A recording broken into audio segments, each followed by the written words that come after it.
বন্ধুরা, এর আগের দিন নালতের শাকের একটা ভিডিও দেখিয়েছিলাম। আপনারা অনেকেই দেখেছেন দেখলাম। ভিডিওটি বেশ অনেকজনের কাছেই পৌঁছেছে। তো আজকে বন্ধুরা, সেদিনকে আমি নালতের শাকের প্রসঙ্গে বলেছিলাম যে নালিচো কচ্ছা বলতে নালতে শাক, আর পাট শাক কিন্তু নয়, পাট শাক আলাদা। আজকে বর্তমানে এই যে সবুজের মধ্যে আমরা পাটের জমিতে দাঁড়িয়ে আছি, আর এই যে আজকে পাট শাক তুলে নিয়েছি আজকে রান্না করে খাওয়ার জন্য। এইগুলো হলো পাট শাক বন্ধুরা। এগুলো এখন ছোট আছে, ওই কারণে এখন আমরা জমি থেকে যেখানে প্রচুর পরিমাণে বেরিয়েছে অর্থাৎ ঘন হয়েছে সেইগুলো থেকে আমরা হালকা হালকা করে মানে মাঝের যেগুলো ছোট এবং একটু কমজোরি সেইগুলোকে তুলে নিয়েছি। এগুলো আমাদের রান্না করে খাওয়া হবে। আর এই যে আমার পাশে যেসব জমিতে এখন বর্তমানে যেগুলো আছে এগুলো পরবর্তীকালে বড় হবে এবং এগুলো চাষের জন্য শুধুমাত্র এই বড় বড় পাটগুলো থাকবে। শুধু আজকেই নয়, এরপরেও অনেক অংশে পাটের এগুলো তুলে নিতে হবে।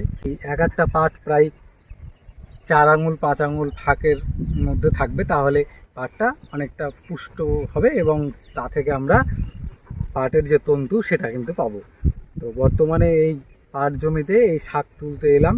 সেদিনকে যে প্রসঙ্গক্রমে আমি পাট শাকের কথা বলেছিলাম, তা সেটা দেখানোর একটু সুযোগ পেলাম, তা একটু দেখালাম। আর বিষয়টা হচ্ছে যে বন্ধুরা, নালতের শাক এবং পাট শাক অনেকটা কাছাকাছি খেতে, কিন্তু পাট শাকের স্বাদটা একটু আলাদা আছে। নালতের শাক শুধুমাত্র শাকের জন্যই হয়, আর পাট শাকটা বিশেষ করে সেই পাটের জন্য, দড়ি নির্মাণের জন্য যে কাঁচামাল সেটা কিন্তু এই পাট থেকে হবে। এই গাছের ছাল যখন পরবর্তীকালে প্রক্রিয়া করে সেগুলো হয়, সেটা অনেক পরের কথা। তো বর্তমানে পাট শাক আমরা তুললাম। আর এই যে এখন বর্তমানে আমাদের এই মুর্শিদাবাদের মধ্যে, মুর্শিদাবাদ অঞ্চলটাকে মূলত আমরা দুভাগে ভাগ করতে পারি। একদিকটা হচ্ছে রাঢ়ী এবং একদিকটা হচ্ছে বাঘড়ি। এবার আমাদের এই যে ভৌগোলিক অঞ্চলটা, এটা মূলত ভাগীরথী নদীকে কেন্দ্র করে হয়েছে। ভাগীরথী নদীর পূর্ব পাড়ের অংশটাকে আমরা বাঘড়ি বলি এবং পশ্চিম পাড়ের অংশটাকে আমরা বলি রাঢ়ী।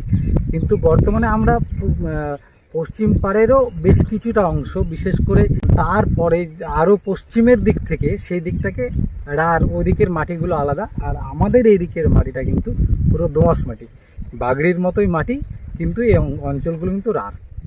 তো বর্তমানে এই অঞ্চলে মাঠে যতদূর দৃষ্টি যাবে শুধু পাট আর পাট।